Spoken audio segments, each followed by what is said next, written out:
Howdy guys, welcome back. We got a fire started out in the yard. Yep.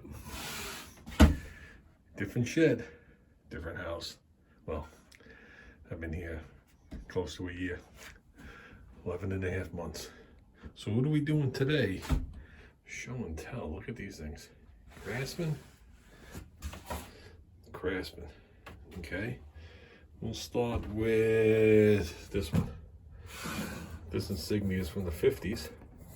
This is a machinist toolbox. Okay. It is missing the lock, but that's the pull-out hole. Okay. Let's see what we got. It's spring-loaded. Okay. There's two little knobby things, dowels, that go into those two holes. Okay, this thing either comes out, or you can slip it right in there, and at the pendant falls into a little notch. So, I mean, used, obviously, fully intact. Could use a little new felt here and there. Every drawer works mint. Felt's a little worn, so this thing has had its use, but everything's still good. I didn't lube it, I didn't do anything yet. So, always wanted the machinist box. So like I said, this is the insignia from the 50s. This insignia is from the 60s, but they must have just changed it because the stuff that's in here is dated 59. So some's 59, some 60. So that must have been right when they changed it. They must have just changed it. This, I don't know what the actual date is. I just know it's from the 50s. Has a little springy thing here for paperwork. It's got this rip across here with this, where the lock would have went. Okay, we could find another lock. That's not a big deal. But this rip thing pushes down on these two buttons. And that's what secures this. And the bottom's already locked in. So then when you're done with this thing, oops, pull it out. Doesn't have any hinges. It slips in there like that. And that pin thing, you can even see it line it back up. That's it. You don't open it again. And like I said, that's a finger hole. It's not a lock hole. So there's the machinist box I picked up. Picked up this. Now, whether this is supposed to have a glass jar in there, at this point I'm going to say no. But that's not why I picked it up. Okay, to me it looks like it was never used. I can't find any marks on it. The guy I got it from doesn't know the history of it.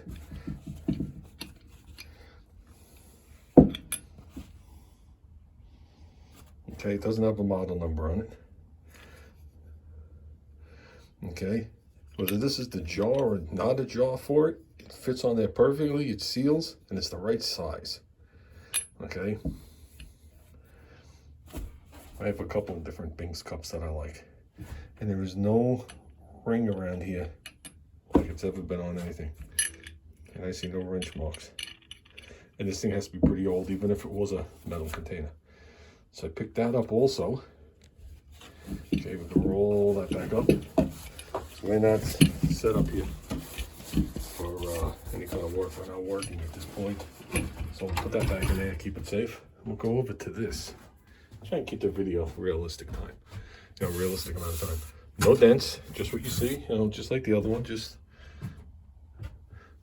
marks on it. It actually has 4 holes to screw to a wall if you wanted to. And the way it's hinged, you can screw it to a wall and open it and just hinge the front. So what we're gonna do is put it right there in the corner.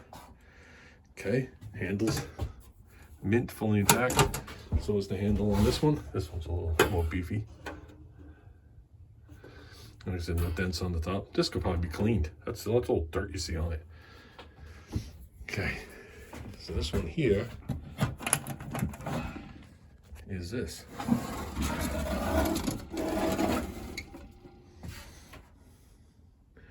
So what do you got? You got a jigsaw / saber saw. You got a sander. And originally it had a drill that went in here. Okay?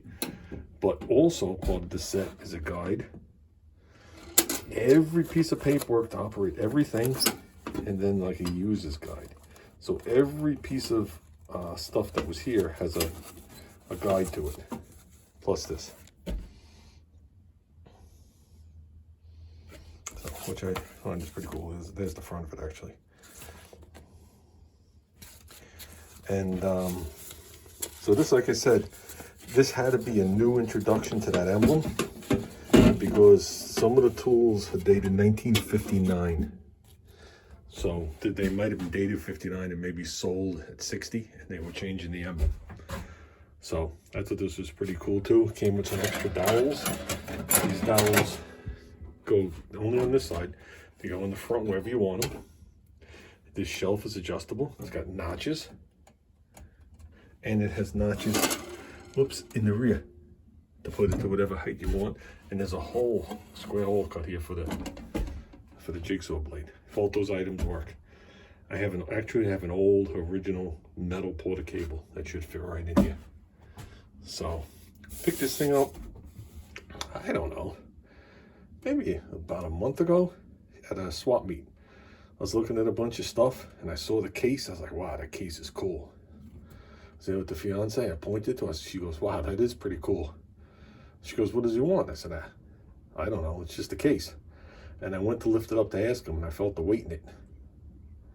And I snapped it open and looked real quick. And he starts talking about when it was all said and done, paid a whopping $15 for that piece of history. I think that is cool. It'd be even cooler if it was mounted to the wall, but not at this point. This does have to get some kind of backing. There's a shelf above it. And right now there's 3 individual lights. Eventually Junior's gonna come in here and put a strip of LEDs in here for me. This bench is 8 feet long, 2.5 feet deep. So could use a coat of paint too. But that's besides the point. So picked up that. Whoops. I want to close it on the rod. It's spring loaded at the end. That's why right now it's spring loaded right there. I don't know if you saw that half a spring right in here, the double spring. So actually this right here on it is just dirt. There's not even any chips on it. Look, see how it wipes away? It's just dirt. It's probably, someone bought that, probably did a project, pulled the drill out, and it probably sat for 50 years. And they used the drill till they lost it or it died and they threw it out. And the drill probably hasn't been in this case since a week after it was new. So this whopping $15. Okay.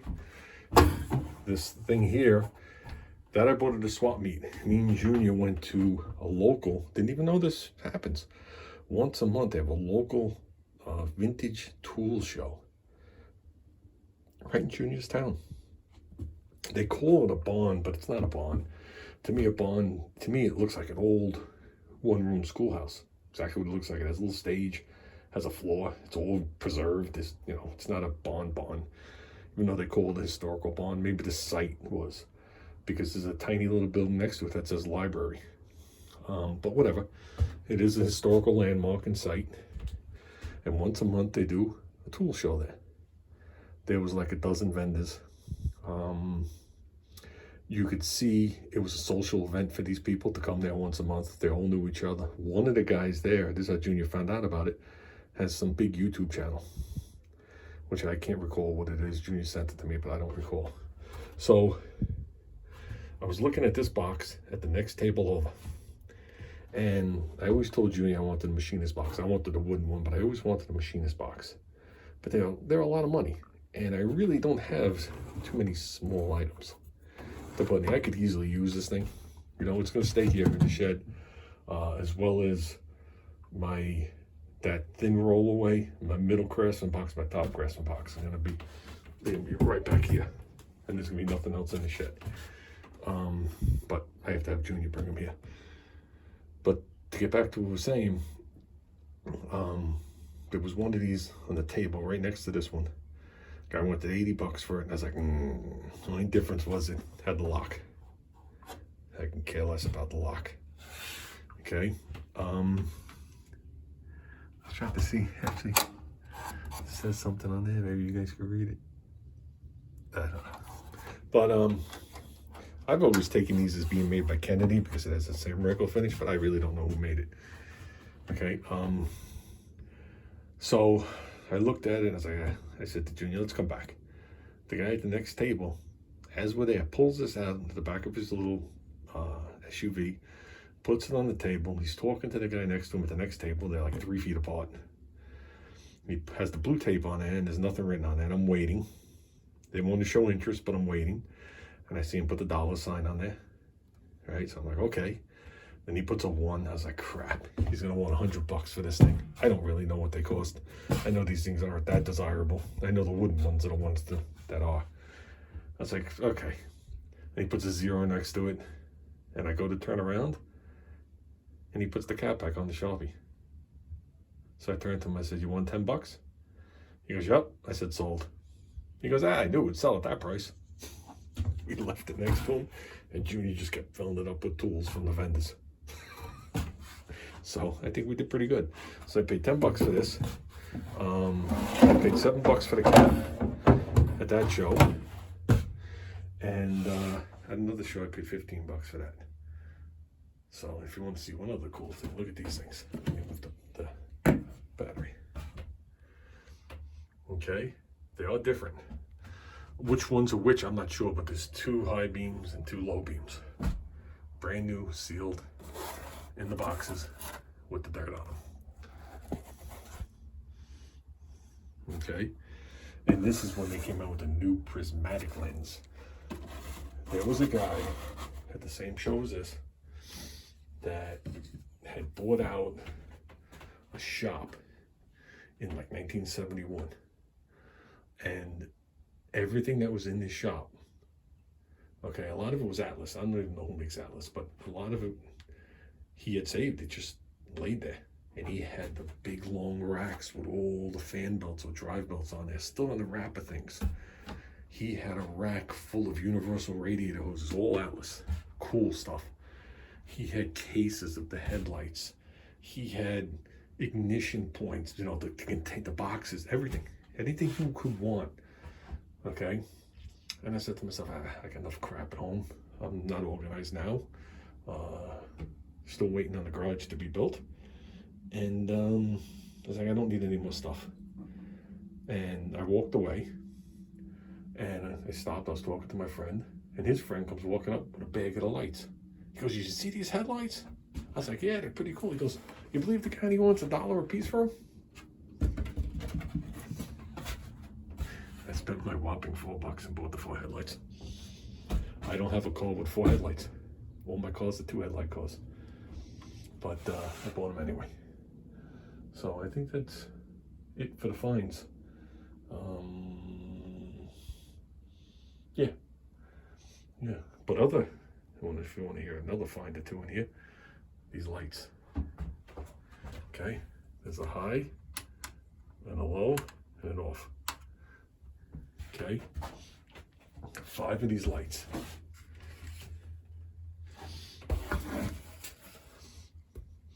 $1.99 each. For a whopping $10, I got 5 of these lights. I need to put 3 of them up. Selling they're temporary. I bought them like a year ago. I bought them at the Habitat for Humanity Restore. They had pallets of them. And I was like, hey, these things could be total crap. I'm sorry, I only bought 5. Truthfully. It'd be nice to have a bunch of these. So, with that said, guys, I'm out of here. Going outside to enjoy that little fire. Yes, I could turn it off from the switch, but that was more dramatic. Going out there to enjoy the fire. I don't know if it's hard to make out what you're looking at. Obviously, that's part of the back lawn.